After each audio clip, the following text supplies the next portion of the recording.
अस्सलाम वालेकुम नाज़रीन, this is doctor Abid Abbasi and you are watching V N point. एक बड़ी इंटरेस्टिंग स्टोरी आपसे शेयर करने लगे हैं कि हिंदुस्तान के जो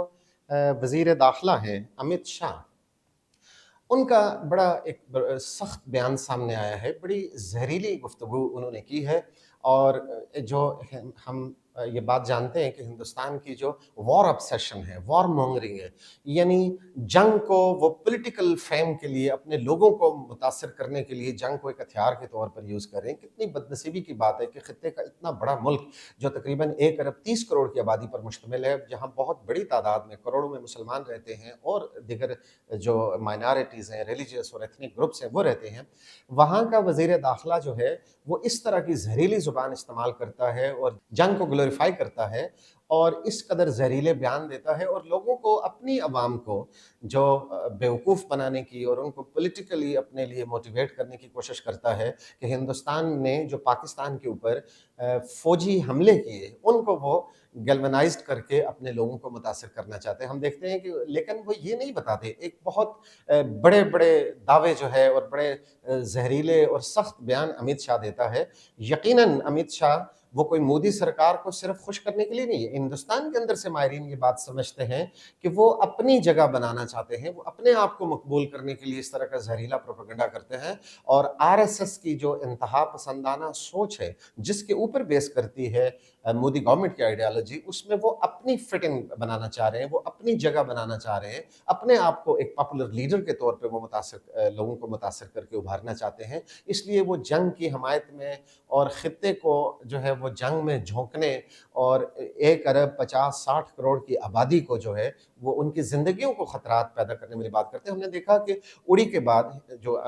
वाक़या हुआ था उड़ी में, एक जो दहशतगर्दाना या सो कॉल्ड उनका फ़ॉल्स फ्लैग ऑपरेशन था, खुद जंग का जवाज़ क्रिएट करने के लिए, उसके ऊपर उन्होंने पाकिस्तान के ख़िलाफ़ सर्जिकल स्ट्राइक की थी। फिर हमने देखा कि जो पुलवामा का एक्सीडेंट होता है, उसके ऊपर उन्होंने बालाकोट में पाकिस्तान की सरहदी हदूद की खिलाफ वर्जी की और बराह रास्त पाकिस्तान पे हमला किया। नतीजा दुनिया के सामने था कि पाकिस्तान ने अपनी सरहदों का दिफा किस तरह किया। आगे चल के हम इस पे बात करते हैं। फिर हम देखते हैं कि पहलगाम में जो एक कार्रवाई होती है, जो अभी तक मशकूक है, दुनिया उनसे पूछ रही है कि आपने उस पे क्या इन्वेस्टिगेशन की है, वो कौन लोग हैं। अब तो हिंदुस्तान के अंदर से कुछ तंजीमों ने उसकी ज़िम्मेदारी कबूल की है, कोट अनकोट एलिजिडली, लेकिन अभी तक वो हिंदुस्तान की जो हुकूमत है वो अपने अवाम को ये नहीं बता सकी कि पहलगाम जो एक्सीडेंट हुआ वो क्यों हुआ, लेकिन उसका बहाना बना के फौरी तौर पर उन्होंने पाकिस्तान पे हमला किया और एक सो कॉल्ड ऑपरेशन सिंदूर जो है, उसके तहत उन्होंने पाकिस्तान की हदूद की, फ़ज़ाई हदूद की, ज़मीनी हदूद की खिलाफ वर्जी की।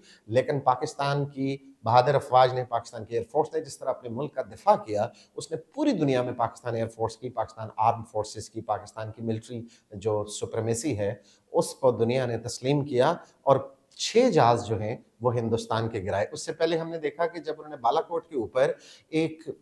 बगैर इश्तिहाल के, यानी पाकिस्तान की तरफ से किसी भी जो वार एस्केलेशन के बगैर उन्होंने पाकिस्तान की सरहदों के ऊपर हमला किया, तो पाकिस्तान की बहादुर अफवाज ने उसका मुकाबला यूं किया कि हिंदुस्तान के 2 जहाज़ गिराए और एक पायलट को जिंदा गिरफ्तार किया, जो जिंदा जावेद सबूत था हिंदुस्तान की अग्रेशन का और पाकिस्तान की सुपरमेसी का। कि उस अभिनंदन का वाकया आपको याद होगा। फिर इंसानी बुनियादों के ऊपर, चूंकि दुनिया को ये बताना मकसूद था कि हिंदुस्तान ने किस तरह से पाकिस्तान की सरहदी जो है वो हदूद की खिलाफ वर्जी की, पाकिस्तान के एक पुरअमन स्टांस के बावजूद उसके ऊपर हमला किया, लेकिन पाकिस्तान की आर्म फोर्सेस जो है वो पूरी तरह बेदार थे, हमातन वो तैयारी में थे और उन्होंने उस हमले का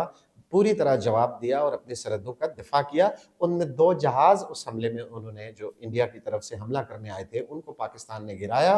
और अभिनंदन को, जो मूंछों वाली बड़ी सरकार, आप सबको याद होगा, जो चाय पिला के जिसको वापस किया गया था, उसका आपको याद होगा कि उसको पाकिस्तान ने जिंदा गिरफ्तार किया था, जो सबसे बड़ा सबूत था हिंदुस्तान की अग्रेशन का। और फिर हमने देखा कि उस अभिनंदन को हमने जो है वो इंसानी बुनियादों के ऊपर उसको भारत के हवाले किया। तो कहने का मतलब ये है कि हिंदुस्तान के जो वज़ीर दाखिला हैं अमित शाह, उनके ज़हरीले प्रोपेगेंडे अपनी जगह, लेकिन वो अपने लोगों को ये नहीं बता सकते कि जब उड़ी के बाद हमला किया पाकिस्तान के ऊपर, एक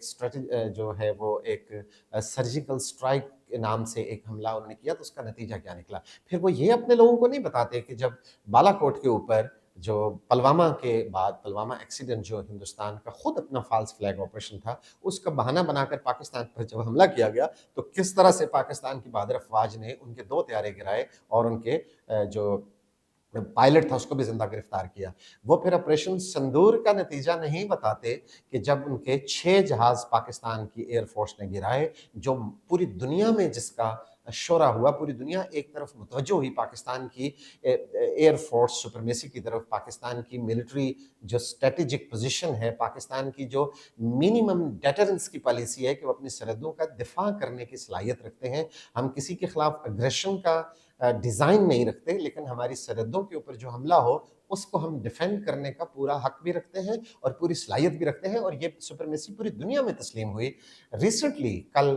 غالباً جو پریزیڈنٹ ٹرمپ ہیں، یونائٹڈ اسٹیٹس آف امریکہ کے جو پریزیڈنٹ ہیں، انہوں نے بھی اپنی ایک اسپیچ میں کہا کہ انڈیا اور پاکستان کے درمیان جو جنگ تھی اس میں 5 جہاز گرے، چونکہ ان کی اطلاع کے مطابق 5 تھے، ہماری اطلاعات کے مطابق وہ 6 جہاز تھے۔ یعنی ایک طرف دنیا کی سپر پاور کے پریزیڈنٹ یہ بات مان رہے ہیں کہ پاکستان نے ہندوستان کے 5 طیارے گرائے تھے، اس میں رافیل جس کا وہ بڑا شورا کرتے ہیں وہ بھی شامل تھا۔ تو امیت شاہ کے ان زہریلے بیانوں کا